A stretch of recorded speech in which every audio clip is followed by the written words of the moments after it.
Italian boxer Angela Carini issued an official apology to Amani Khalif amid false allegations of her being transgender.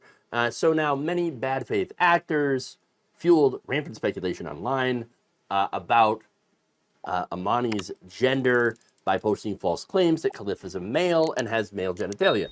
That's not true. Okay, she does not. Now, a lot of this comes from a report from that she had failed an eligibility test, a gender eligibility test in 2023 at a tournament sanctioned by the Russian-led International Boxing Association. Now, the IBA happens to be controlled by President Umar Kremlev, who is Russian, who brought in Russian state-owned Gazprom as its primary sponsor and moved much of the IBA's operations to Russia.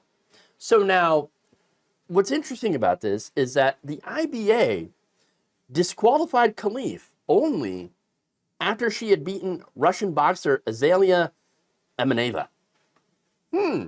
Oh, you beat you beat up our boxer?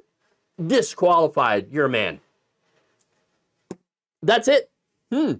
That same year, by the way, the IBA had their Olympic status revoked over a lack of financial transparency and many different perceived instances of corruption in judging and refereeing. Oh, would you look at that? IBA, corrupt. Making all sorts of bad decisions. Could you? I couldn't. Who saw that one coming?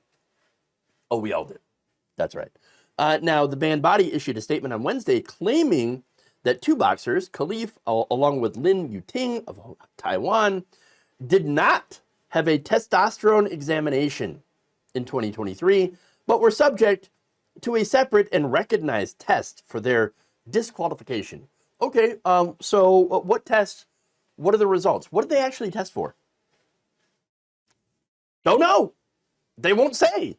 The IBS said the test specifics remain confidential and further refused to explain. Oh, so wait, hold on. They're like, we ran a test, we disqualified them for this test, but we are not going to share the methodology. We're not going to share the results. We're just going to say that they're disqualified, which again fuels speculation that these two athletes are XY chromosome and testosterone and too much, and that they're secretly men. No. Look, we should not take the IBA at its word. Okay, there is something shady going on here. All right, and it has nothing to do with these two boxers' genitals. Okay, look, in reality, Khalif was assigned female at birth. She's identified as a woman her entire life. Now, that said, this shouldn't even be the subject of, any videos or any speculation, but unfortunately it is. And so she may have differences of sex development disorder. Now, that's something that she couldn't help, right? But when it comes to athletic performance or allegations that she's cheating, no, that doesn't mean that she's cheating. How is that cheating? In fact, look, here's the thing. Nobody's ever raised a problem with Khalif before this. In fact, she has been, boxing in women's boxing for years. And as a mixed race, look, she lost 9 times. Okay, 9 bouts. And you know what? One of her previous opponents has stepped up to defend her. In fact, you have Irish boxer Amy Broadhurst, who previously faced off against Khalif and beat her. She said this on X, quote, "Personally, I don't think she has done anything to cheat. I think it's just the way that she's born, and that's out of her control. The fact that she has been beaten by 9 females before says it all." She suffered 9 losses in 50 fights. Okay? Now, getting to Carini, her statement, she said, quote, "Actually, I want to apologize to her and everyone else. I was angry because my Olympics had gone up in smoke." Makes sense, right? Because she forfeited after 43 seconds. Carini added that she would, quote, "embrace her if the two were face to face again. And look, if you saw a video of the aftermath of that fight, Khalif was like trying to console her, like, "Hey, are you okay? You know, I know I hit you hard, but you're gonna be all right." And is trying to be, you know, trying to console her, right? Because those are two athletes, and Carini didn't do the, you know, good sportsman thing and greet her opponent after the bout. So she kind of ran off and had an emotional meltdown, basically. So now on that, Carini again already apologized, right? And then added that all of this controversy makes me sad. So she is directly talking about all this false information about Khalif's gender. Okay, so she said, "I'm sorry for my opponent too. If the IOC said she can fight, I respect that decision." You remember all those posts from like, "Oh, it's not fair to having her fight a man." Well, first of all, again, all of this so-called, controversy was known beforehand to the fighters. And she's like, she's like, "No, I'm going to go out there. I don't care. I don't care what people are saying about her. I'm going to go out and I'm going to compete." And that's what happens. Not once did Angela Carini ever blame her opponent and say, "Oh my God, it's not fair. I'm fighting a man." No, that was made up by bad faith actors. Just all made up. Okay?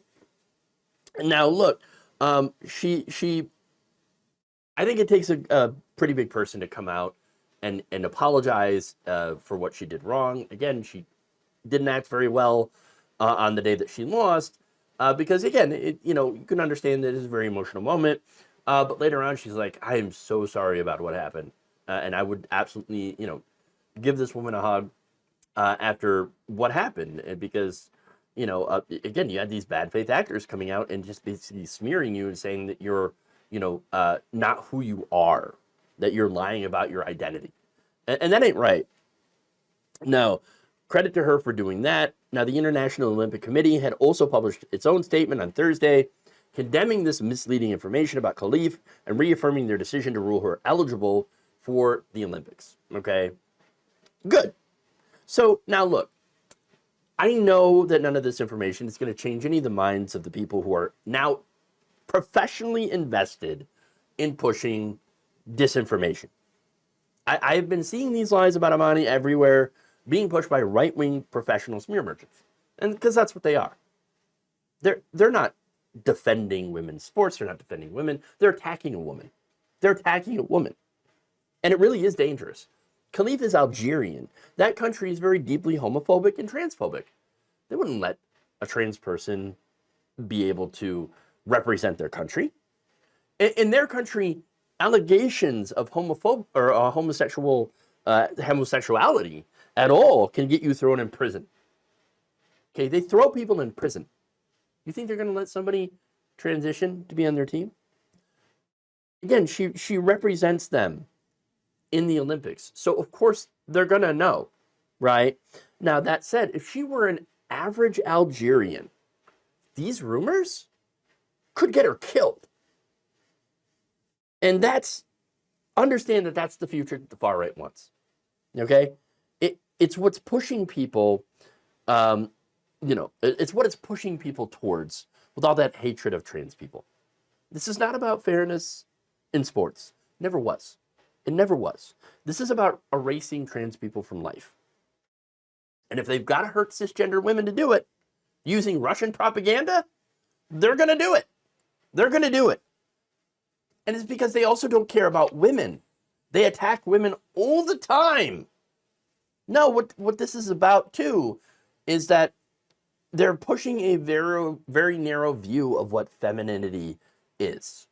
For them, only women who look a certain way, who act a certain way, who only do certain things, certain sports, certain jobs, certain activities, what have you, can be considered by us to be a woman.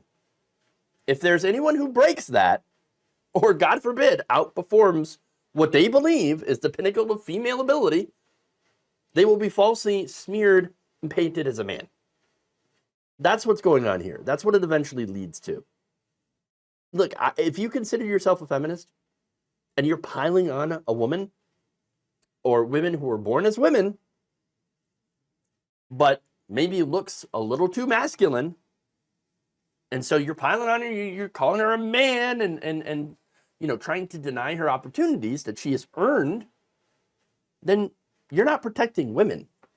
You're doing the work of the far right for them. You might want to reconsider. Thank you for watching. If you enjoyed this video, please like, share, subscribe, hit the bell icon in order to get notified whenever a new video is released. And if you want to support independent, progressive media through this difficult time where it seems like everybody is shutting down, you can become a member on our YouTube page, you can become a subscriber on Facebook, or you can go to my Patreon. It's patreon.com/Jeff Waldorf. Thank you.